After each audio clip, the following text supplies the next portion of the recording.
It's April the 6th. I'm pretty sure it's the 6th, right?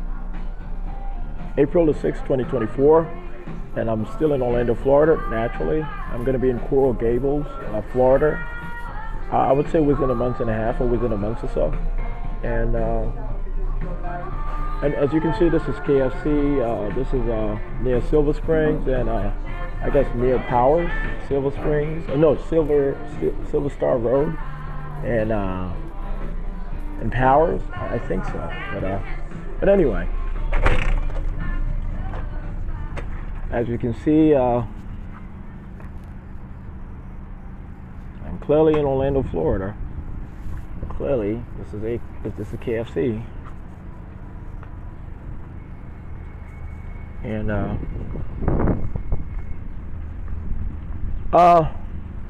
so I did publish the work paper on the legal tenets, the United States government partnership with the East African community within the African Union. It's about food production and food technology and so forth, and also Canada's assent to it or endorsement of this particular initiative. It was top secret, it was confidential information, but it was declassified a few hours ago, temporarily declassified.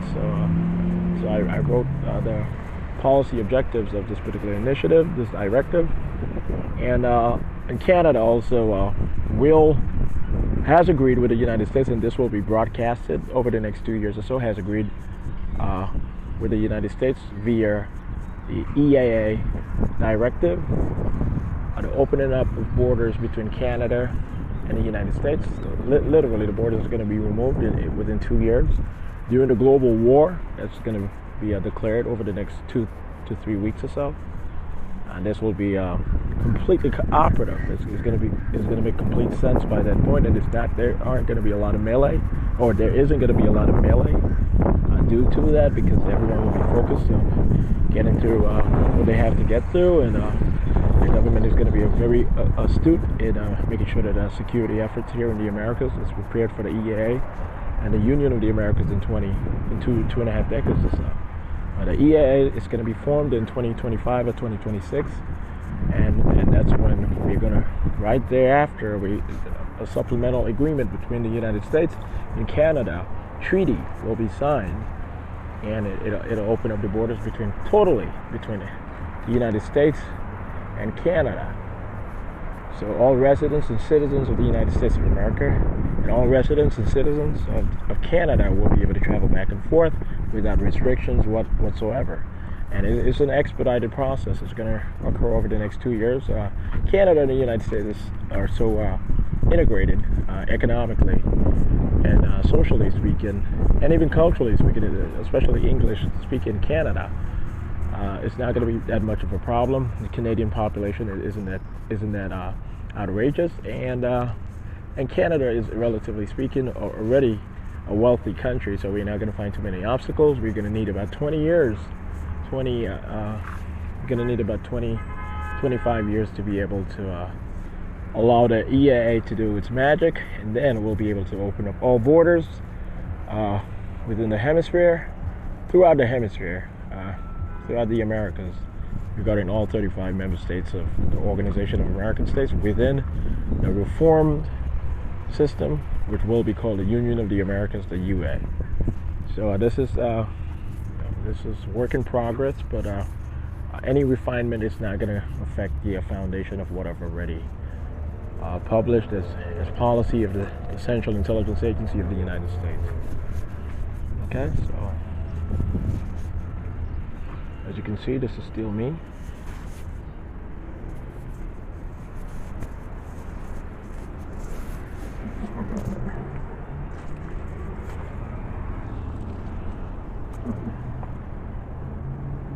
Okay.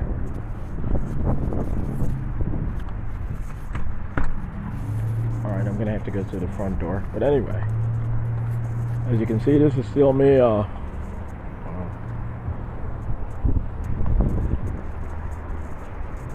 Hold on.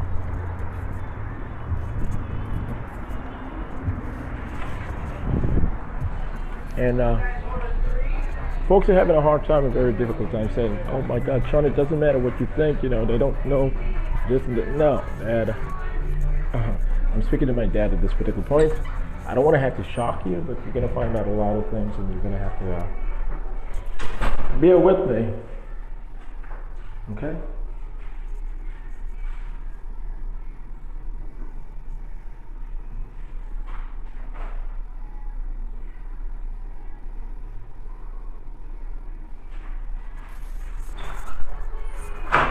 So I'm gonna I'm gonna get my replacement phone very soon, within a few days. So I'm gonna have my two smartphones, and you'll be able to see a clear footage of me. I'm still relatively light skinned. I'm not yellow per se like Rashida, but I'm relatively light skinned. This is a bit glary. This respective camera. But it's a test of conscience. We just want to see what these folks are going to have to say. So, but anyway, but what I'm revealing to you guys is honest to God truth. And I want you guys to know that.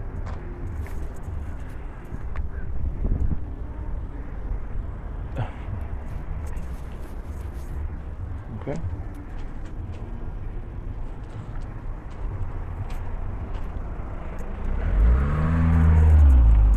I want this to actually get to the point of 7.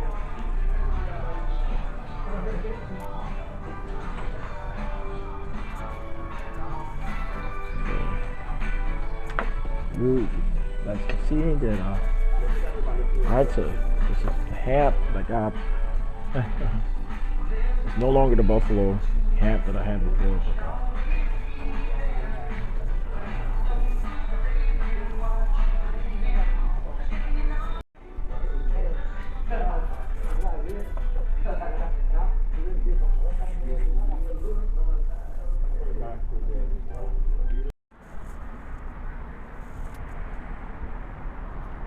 Gan and Alex Murdaugh, they said that they were going to torture me alive. They've hired lookalikes so that if anything happens in Manhattan, they're going to televise all over the country the responsible person being tortured alive and this and this.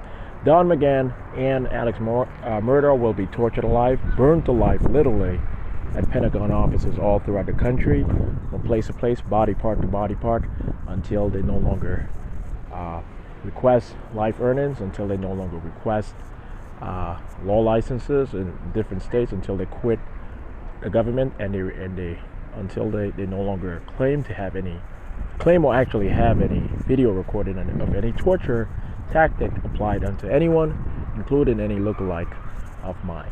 I want you guys to understand this clearly. I'm serious.